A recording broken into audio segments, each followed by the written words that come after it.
Good afternoon, and welcome again to Emotional Intelligence and Career Transition.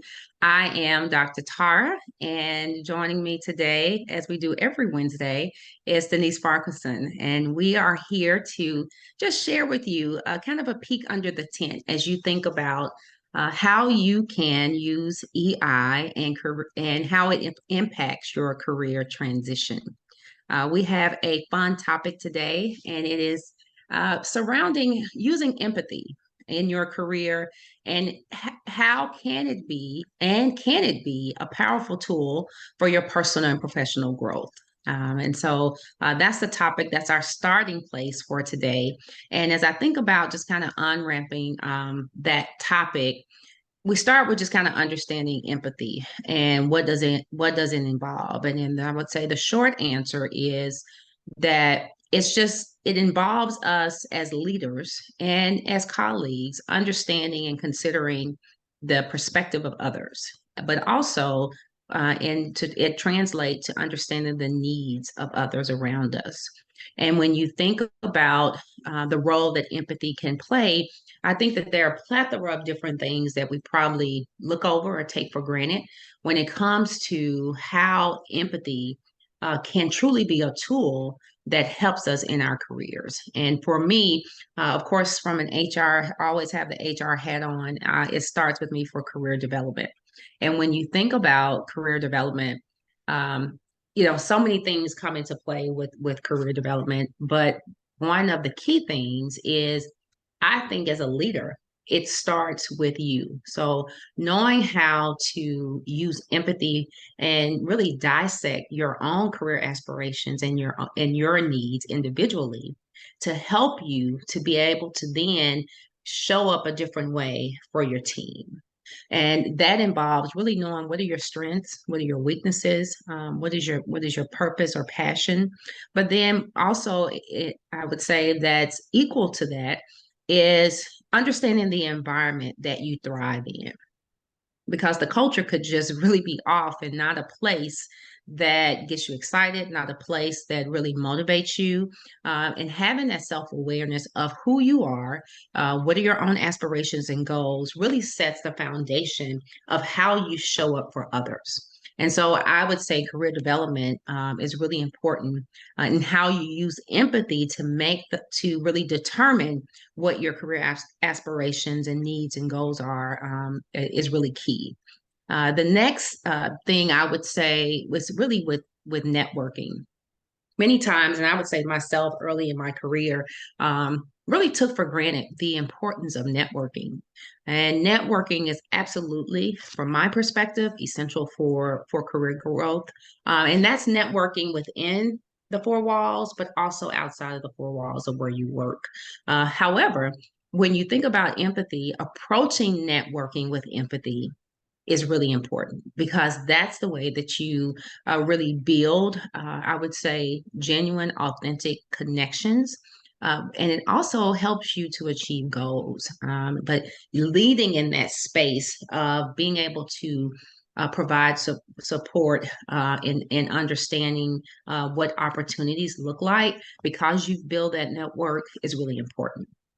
And then lastly, I would say is being able to receive feedback and see and using, when we say receive feedback, many times feedback, many organizations comes once a year. And that's around their performance review time. And however, many companies have also shifted and started incorporated a more, I would say, direct, a more uh, off the cuff approach where I can just give you feedback as things pop up. But when you think about feedback, actively seeking feedback from your colleagues, from your friends, from your family members, from leaders, is another way of being able to incorporate empathy because now you're open to more constructive feedback and dialogue about the work that you do, about how you show up, about who you are. And I really think that when you are mature in the space of empathy, you start to shift away from feedback being seen as criticism. You're able to shift and in the mindset of thinking about feedback as if it's negative. Feedback really gives you, I would say, the warning signs many times of what's to come, or to help you to prepare for what's to come. But it also gives you an opportunity to really give yourself some grace, because it tells you that, hey, there's still some growth that needs to occur. These individuals have provided me with the feedback that I need, and empathy can help you receive that feedback in a different way. Denise, your thoughts? Oh, I could listen to you all day, Tara. I really could. And, you reminded me of a conversation that I had with someone today who could have done with talking to you, actually. Um, because they were sharing with me a career change that's taking place. It's almost a forced change. Remember, we last week we talked about Yes, choice or forced force. or paced, right? Choice Yes. or not. And in this case, this particular person was going through the last 3 months of their role had changed because they moved Mhm. into their new manager's role because that manager had left. Okay. Then another manager that they matrix with has left, and they've taken on that Oh my goodness. activity and tasks as well. Hmm. And they're now also about to move from one department to a different department. The whole team is moving into a Oh, okay. different department. So that's three lots of transitional moves that have not been Yes. planned. Yes. That's three lots of different types of teams, different types of stress, different types of new customers that they're supplying to, and or Hmm. who they have to consider, or stakeholders that they have to consider as well. And I said to this person today, I said, so which of your traits are you really being really, stronger than ever before? And they said, Denise, I thought about stress. And then he said, you know what I did? I turned it round and said, I'm going to be resilient. And I thought, yeah, I Oh, like that wow. because that resilience plus empathy, because he has to have Hmm. empathy for himself, empathy for the situation, because Yes. transition requires empathy. So remember, we talked the other day about personal empathy. Right. That Right. absolutely has to be top of the list for him. And also the fact that he has a team who are depending on him as well in three different ways. And so not only does he have to be resilient, but he has to be considerate of his relations that he's building with the new Yes. team Hmm. and the relations that he's building with his new stakeholders as well, and being empathetic to them, their needs, their pull on him, the goals that they'd set with the previous manager. And now he's having to create a revised goal potentially. It's a whole host of things that actually, when I was really pleased having the conversation because actually this particular person showed really good, strong emotional intelligence Okay. traits of resilience Right. and matched it really well with their empathy because they were very considerate of the situation. So when you talked about networking, they've been Hmm. networking like crazy, three different ways, right? Hmm. When you talked about the feedback, this person again has talked to me about I've gained feedback on my progress so far in my first 4 weeks and Oh, my great. progress so far in the next 6, 7 weeks. And Yes. so I just thought, goodness, I wanted to share that today for anybody who's Hmm. listening to this, that it is possible no matter what is being shaken underneath your feet right now with your career, the transition can be managed and it can be dealt with. And when you raise your empathy level, then it is also possible to do it well and do Yeah. it with great results that can come out of it. And it Hmm. doesn't have to be a stressful situation at all. Right. So I just wanted to share that sort of current story of this Yes. particular person. And, if anybody who's listening to this can relate to that, just pick out the bits that may be relatable to you Hmm. and think to yourself, okay, so which bit shall I work on?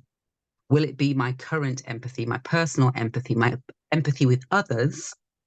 And or is it what Tara said? Sometimes feedback can feel critical, but actually go back to some of the feedback that you have received recently. And if you can use that to help you transition well, put Mhm. that down on your plan as well, right, Tara? Because the Absolutely. plan is crucial, right? Yes, you got to have a plan in order to know where you're going. So it's Mm, absolutely important. Yes.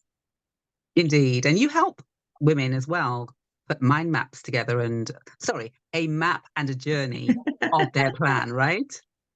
Yes. So I help women who know that they probably are overdue with making a decision to go up in the organization or out to a new opportunity. And as you think about today's topic, incorporating empathy into your career can really lead to better job satisfaction, performance, better relationships, but also it allows you to see opportunities for advancement from a different lens. And so working with women to help them understand the value that they are already bringing to the table. Also to really step into what it is that they want to do from purpose-driven work, and then putting a plan together to understand what that looks like. How do you navigate from this point, that this starting point, and where we are today, to go up in the organization or out to a new opportunity? Absolutely. And so having your mindset in a space where you can really rely and lean on your good skills, because everybody has great skills. Sometimes we just don't recognize them very easily. But if you can just really look at those great skills that you've got, they are able and they are ready to be transferred to somewhere else. You are not stuck. You are not dormant. You're just in a different wave. That's all. So please remember that if you're listening to this, that it's possible to transition well.